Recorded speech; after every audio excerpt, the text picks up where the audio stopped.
बाजुओं पर टैटू, बालों में जेल, जिम जाने की आदत और जब मैदान पर उतरे तो तेज तर्रार पारी खेलने की कुव्वत। भारतीय क्रिकेट के ड्रेसिंग रूम में मांग इन दिनों शायद यही है, माने हर जगह से संपन्न। शायद यही कारण है कि कुछ खिलाड़ी लगातार नजरअंदाज किए जा रहे हैं। इस लिस्ट में संजू सैमसन, करुण नायर, अजिंक्य रहाणे, युजवेंद्र चहल और हनुमा विहारी सरीखे खिलाड़ी शामिल हैं, जिनके पास है तो सब कुछ मगर इन पर सिलेक्टर्स की नजर नहीं है। ऐसे में सवाल उठता है कि क्या इन खिलाड़ियों का करियर खत्म हो चुका है? चलिए एक एक कर इन खिलाड़ियों के बारे में बात करते हैं। मैं अब चुप नहीं रहूंगा। मेरे बेटे को जानबूझकर टारगेट किया जा रहा है। हम बस निष्पक्षता चाहते हैं और मेरे बेटे को खेलने का उचित मौका दिया जाना चाहिए। हम खिलाड़ी हैं, खेल के कारोबार में हमारी कोई दिलचस्पी नहीं है। मैं बस इतना चाहता हूं कि मेरे बेटे को खेलने का उचित मौका मिले। अगर कोई गलती है तो हम चर्चा के लिए तैयार हैं और सुधारने के लिए भी तैयार हैं। यह बात संजू सैमसन के पिता विश्वनाथ सैमसन ने कही है। इंग्लैंड से सीरीज का पहला मैच खेलने से पहले तक संजू सैमसन ने 5 T20 पारियों में 3 शतक लगाए हैं। ये पिछले दिनों की बात है। संजू ने दिसंबर 2023 में साउथ अफ्रीका के साथ खेले गए अपने आखिरी वनडे में शतक लगाया था। बावजूद इसके उन्हें वनडे में नहीं चुना गया।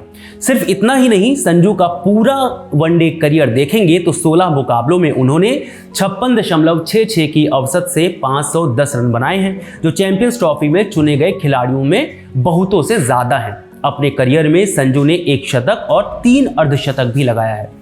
इन्हीं आंकड़ों को देखकर ही अंदाजा लगाया जा रहा था कि जब चैंपियंस ट्रॉफी के लिए इंडियन टीम का चयन होगा तो संजू सैमसन को जरूर ले जाया जाएगा, मगर ऐसा हुआ नहीं।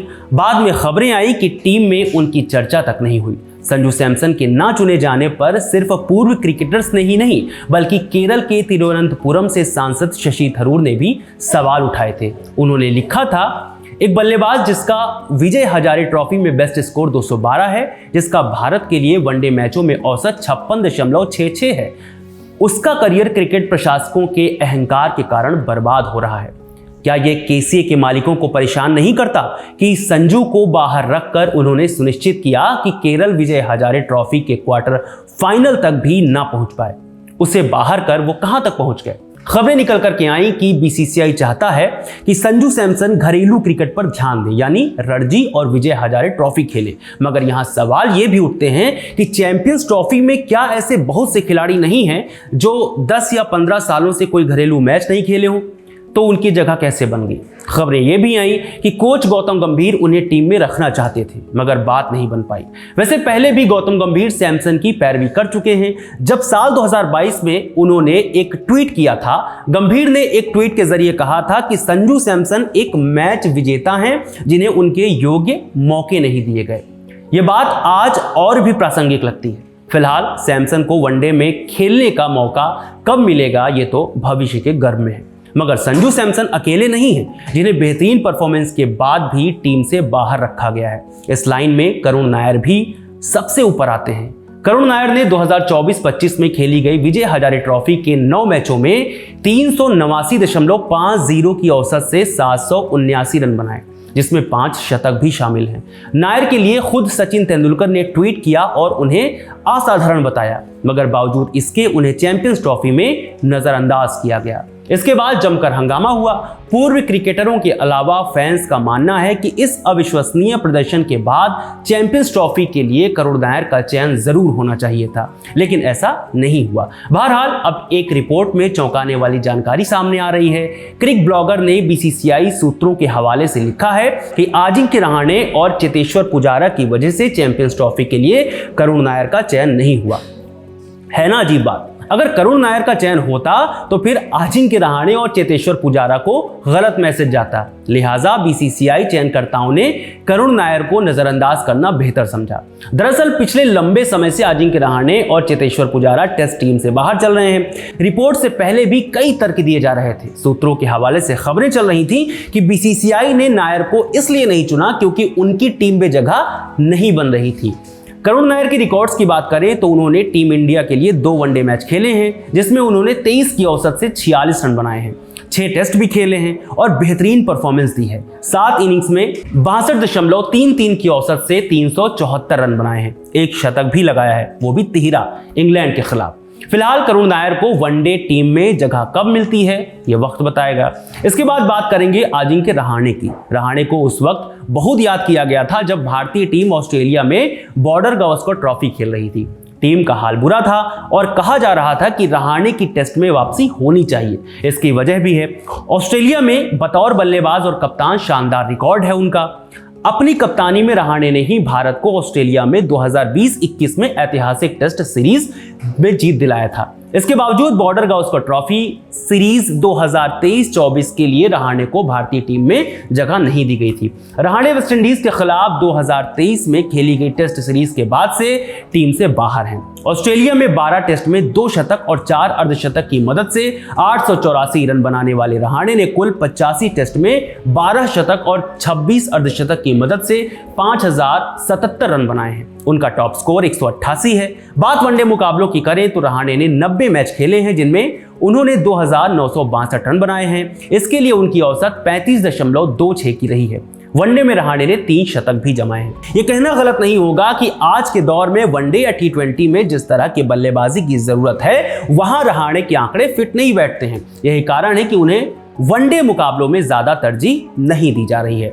रहाणे ने अपना आखिरी वनडे मैच 2018 में खेला था साउथ अफ्रीका के खिलाफ। इस मैच में उन्होंने 34 रन बनाए थे। इसके बाद से ही रहाणे टीम में जगह नहीं बना पाए हैं। फिलहाल रहाणे रणजी में महाराष्ट्र टीम की कप्तानी कर रहे हैं और टेस्ट में ही वापसी के लिए जोर आजमाइश करने में लगे हुए हैं।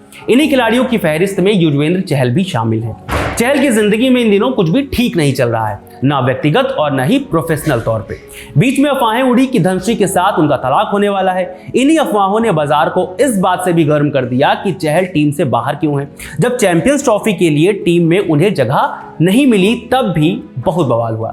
हालांकि चहल के परफॉर्मेंस को देखेंगे तो 2024 आईपीएल में चहल ने राजस्थान के लिए 15 मैचों में 18 विकेट हासिल किए थे।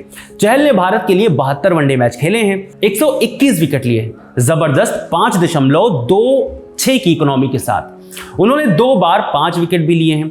80 T20 मैचों में चहल ने 96 विकेट लिए हैं। रन दिए हैं 8.19 की इकोनॉमी के साथ। एक बार 5 विकेट भी झटका है। इन आंकड़ों के बावजूद चहल को टीम में शामिल नहीं किया गया है, जिसके लिए कई पूर्व खिलाड़ियों ने आवाजें भी उठाई। अब ऐसे में देखना होगा कि चैंपियंस ट्रॉफी के बाद चहल को टीम में कुछ मिलता है या फिर उनके करियर पर भी ब्रेक ही समझा जाए। आखिर में बात हनुमा विहारी की। राहुल द्रविड़ के बाद किसी खिलाड़ी को टीम इंडिया की दीवार कहा गया तो हनुमा विहारी को। जनवरी 2021 में ऑस्ट्रेलिया के खिलाफ टेस्ट मैच चल रहा था। ऑस्ट्रेलियाई टीम जीत की कगार पर थी। मैदान पर थे हनुमा विहारी। खेलते हुए वो घायल हो गए, मगर फिर भी वो डिगे नहीं। उन्होंने 161 गेंदें खेली और सिर्फ 23 रन बनाए। अपनी इस पारी से भारत की हार को टालकर मैच ड्रॉ करवा दिया। इस मैच के बाद हनुमा विहारी ने एक इंटरव्यू में कहा था कि उन्होंने पेन किलर इंजेक्शन लेने के बाद पैर में पट्टी बांधकर देश के लिए बैटिंग की थी। मैंने सोच लिया था कि मुझे हर हाल में 3 घंटे मैदान पर बिताने हैं। यह बात हनुमा विहारी ने कही थी। हनुमा विहारी की इस संघर्ष भरी पारी के बावजूद भी टीम ने उन्हें भुला दिया, यानी टेस्ट टीम से उनकी जगह छिन गई। हनुमा विहारी ने अपना आखिरी टेस्ट मैच जुलाई 2022 में इंग्लैंड के खिलाफ बर्मिंघम में खेला था, जहां पहली पारी में उन्होंने 20 और दूसरी पारी में 11 रन बनाए थे। इंटरनेशनल टेस्ट क्रिकेट में हनुमा विहारी के रिकॉर्ड्स की बात करें तो 16 मैचों में 33.56 की औसत से 839 रन बनाए हैं। हालांकि फर्स्ट क्लास क्रिकेट में विहारी के रिकॉर्ड्स बेहद शानदार रहे हैं। विहारी ने 129 मैचों की 212 पारियों में 9557 रन बनाए हैं, जिसमें उनका एवरेज 50.66 का रहा है। फर्स्ट क्लास क्रिकेट में विहारी ने 24 शतक और 51 अर्धशतक लगाए हैं। इन आंकड़ों के अलावा हनुमा विहारी के साथ एक विवाद भी जुड़ा है।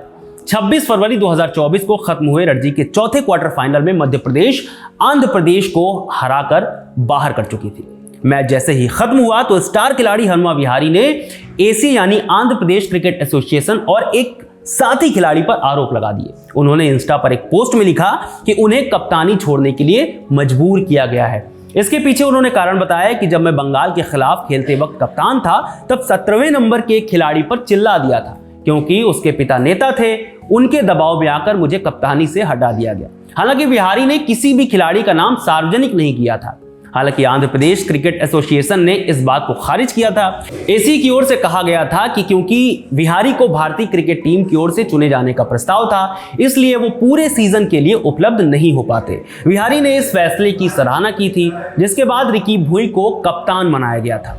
फिलहाल वाद विवाद को लंबा वक्त बीत जाने के बाद फिर से हनुमा विहारी आंध्र प्रदेश टीम के लिए ही खेलते नजर आ रहे हैं। फिलहाल हनुमा विहारी भी बहुत से खिलाड़ियों की तरह टीम इंडिया में जगह तलाश रहे हैं। उन पर चयनकर्ताओं का ध्यान कब जाता है ये तो वक्त बताएगा, मगर खबरों के बाजार इस बात से जरूर गर्म है कि अब इनका करियर भी ढलान पर है। इस वीडियो में फिलहाल इतना ही। अगर आपको जानकारी पसंद आई हो तो कमेंट करके हमें जरूर बताएं। आप मेरे यानी रविशंकर के साथ ये वीडियो देख रहे थे। शुक्रिया।